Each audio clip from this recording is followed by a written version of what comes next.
News overnight, a man hit and killed after a fender bender on a poorly lit road. Now this happened on Lockwood Drive in northeast Harris County. Police say the man stopped in one of the main lanes after he rear-ended another driver. When he got out and walked to the other side of his car, he was hit and killed by a passing vehicle. That driver did stay at the scene. There's no word yet though on any charges right now.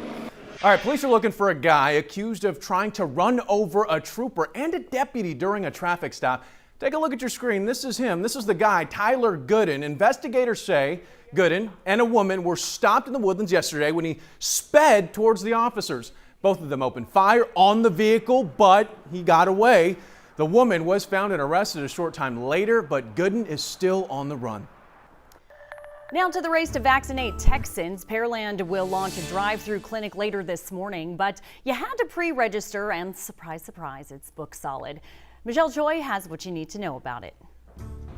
Hey guys, today's drive-through clinic here in Pearland kicks off at 9 this morning. And while it may be booked solid, the good news is more and more of these vaccine sites are popping up all over the greater Houston area. Now, we can't tell you exactly where this location is because they don't want people just showing up, but we can tell you over the next 2 days, 2,000 people will get a shot of the Moderna vaccine. Pearland teamed up with Brazoria County to secure those doses earlier this week for folks in phase 1A and 1B. Meanwhile, in Fort Bend County, the drive-through vaccine clinic happening at the Smart Financial Center in Sugar Land got off to a busy but smooth start yesterday. 4,000 people got a shot in the arm on day one. The 4-day-long event ends Saturday. In all, more than 16,000 people with appointments will get their first doses. And tomorrow in Montgomery County, the city of Conroe will fire up its drive-through vaccine clinic. It's also by appointment only. Registration closed, but you can still sign up to be placed on the county's waiting list. We have a link to that on our website at khou.com. Guys. All right, Michelle Choi, thank you. Here are 3 things to know about 1 million doses of the vaccine going to pharmacies. Number 1 here, your options. The CDC says 4 places in Texas will get doses: CVS, HEB, Good Neighbor Pharmacy, which represents independent stores, and Walmart. They're right there on your screen. And number 2, the restrictions. So far, only CVS has announced the total number of stores involved, and that's 70 here in Texas. No word yet from any of the chains on which stores will get the shots. And again, this is just for people in phase 1A and phase 1B. And number 3 here, registration. The CDC says you should go to each participating pharmacy's website to check for the chance to register for a dose in the coming days. And we are constantly updating the list of phone numbers you can call to register for a vaccine shot. You'll see those numbers scrolling there at the bottom of your screen. You can also text the word vaccine to 713-526-1111. Great resource. We'll text you back with a list of those numbers. Remember, you text the word vaccine, do not call. COVID-19 is having a huge impact on schools, but it's not just teachers and kids feeling it. Counselors are also trying to cope. That tops the day's other big stories. It's National School Counseling Week, and area counselors say this school year has been like none other.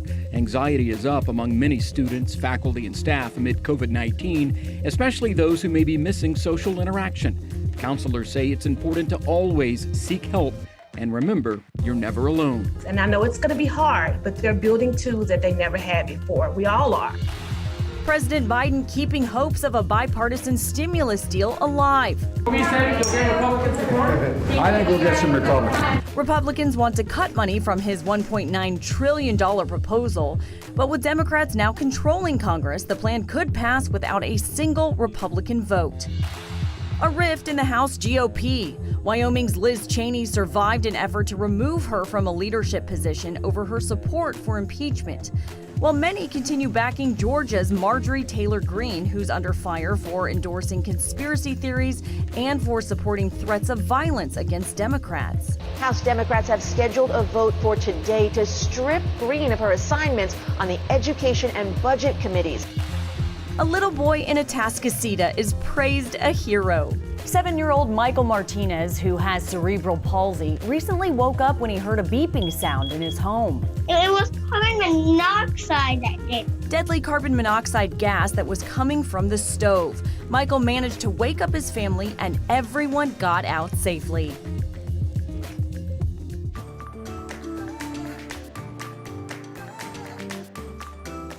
Today, the 2021 show that we had previously moved to May is simply not possible.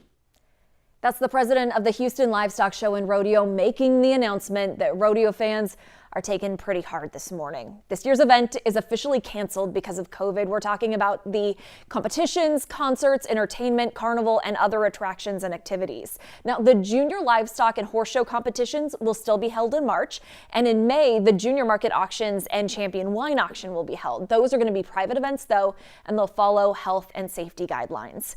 Mayor Turner weighed in here, acknowledging that canceling the event was difficult, but that he supports this decision and looks forward to a bigger event. And make no mistake, rodeo organizers say they are coming back.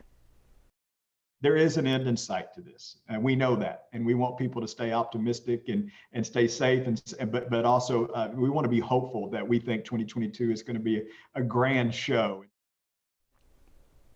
All right, Brady, it's great they're looking ahead to next year, but what about this year? It has to be a huge blow to the local economy. Steph, it is huge blow. The CEO of Houston First told our Grace White that the rodeo has an economic impact well north of $100 million. And that goes to hotels, restaurants, other entertainment while attendees are in town. Those businesses are really struggling right now. You know, it's a difficult time for our hospitality community, for hotels and others. And so we're working very hard to try to retain and keep as much business as we can to be able to get our visitor economy restarted again. Now, we got thousands of comments on our Facebook page when we shared this news. A lot of you, you're disappointed, but really, Cheetah, not all that surprised. No, we're really not. They all have to take the proper precautions just like they did last year. But I think we were all just really hopeful for May, especially at the beginning of the year when we had heard it was pushed back. But next March is going to be awesome. Girl, that's right. Onwards and upwards, 2022. That's our year, right? All right, let's talk about the one thing you need to know in weather. High temperatures today, 78. Can you believe we're pushing 80 degrees this early in February? The good news is a cold front moves through tonight. More on that in just a little bit. I'll send it back to you. All right, quick check of traffic here. One thing you need to know, we want to go back to Highway 225. This is the eastbound side as